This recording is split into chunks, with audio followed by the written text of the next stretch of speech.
So with the Kumigata drill, so the number one is this way here. So what we're practicing there is attacking the eyeballs. So it doesn't really matter what sort of attack it is. We are really scraping or attacking the eyeballs. And if you've got a pair of keys that can, or a wallet, or a small 3-year-old child that you can pick up, so you throw that into the person's eyes or distract as you move in. So go one, and when we're in nice and close, so we've got them both back of the neck, we can apply our elbow. If I've gone to grab their elbow, their neck, and they've pulled back, that's cool. I follow up with a straight punch. So if we're close, elbow. If it's further away, we are doing a straight punch. So that's number one. Number two is you've got low and reverse punch. So when we're practicing Naifanchi, and this is for us, for Naifanchi Dachi, our Naifanchi Dachi can be turned into Pinan Dachi, or a combat stance, or however you want to call it.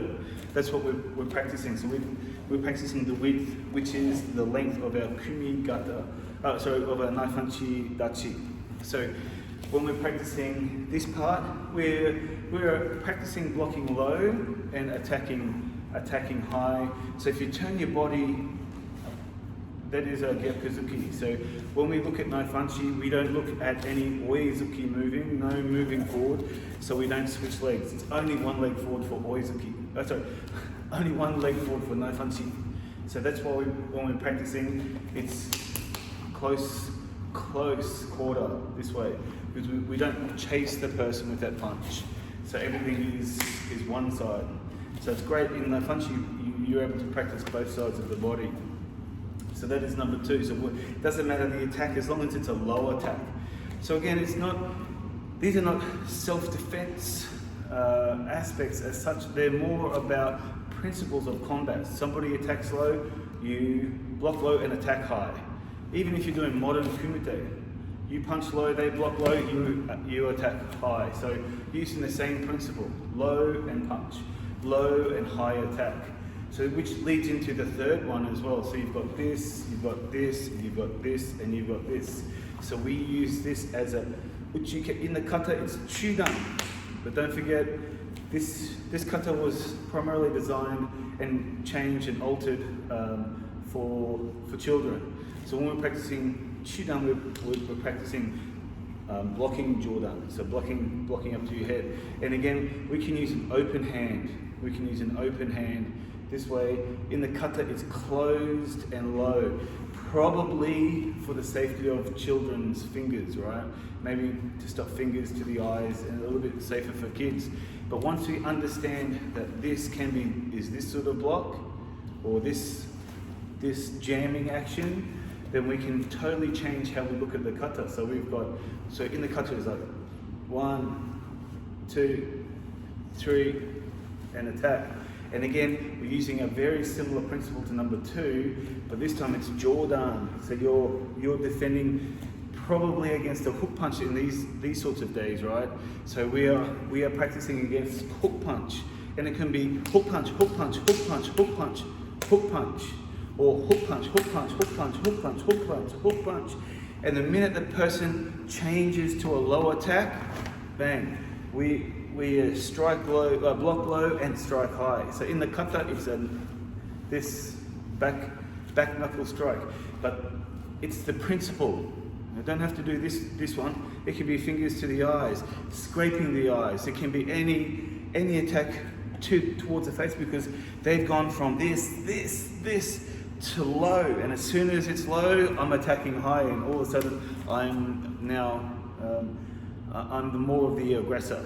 So I've gone from 1, 2, 3 to attacking. So when I'm practicing in a 2-person drill, we practice 1, 2, 3, boom. Just to practice the form for the kata, but later we also change it so the other person can attack as many times on the left and the right as they want, and as soon as they attack low, it's over. So we close that gap and attack that way. So number 4, 1.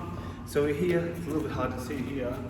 So when we're practicing, we're keeping a weight in the middle. So we use this one like a two-person grab, and the attack is the same as the defense. So if somebody is grabbing me, pulling me in this way, and they attack my front leg. So instead of checking the kick or checking the sweep, I'm lifting my foot, and my weight is in the same. And the same technique applies. I've got a bad knee, but the same applies when I'm attacking. So the attack and the defense is the same technique. So we do a two-person drill where one side attacks the other side. Do it turn for turn, and then we do it random, and then we have a bit of fun. And then after that, we use these hands to take the person to the floor. So in these actions, we grab and we rotating and lifting for number 4. And the last one, maybe for us it's easy, but for other people maybe a little bit more difficult to understand. But when we're practicing this action, again, Naifanchi can just turn into front. Right? And it's the same at the end of Jiyon. Boom.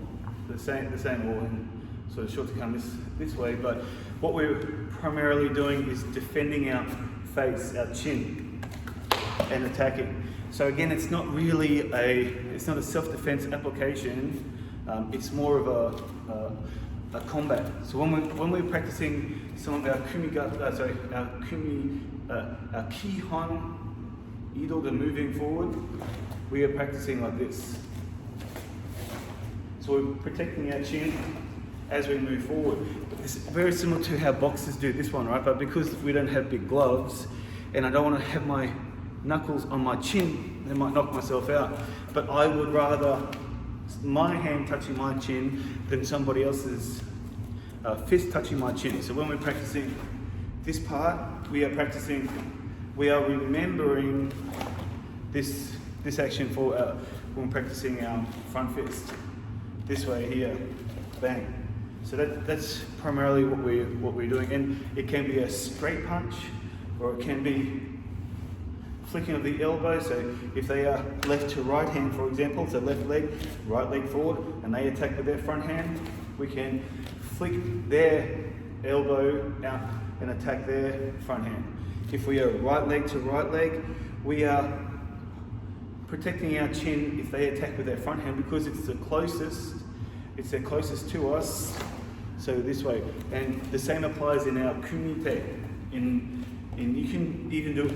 I've done it in WKF style competitions, WKF Queensland competition. So you use this hand to protect your chin. So that's our 5 Kumigata drills.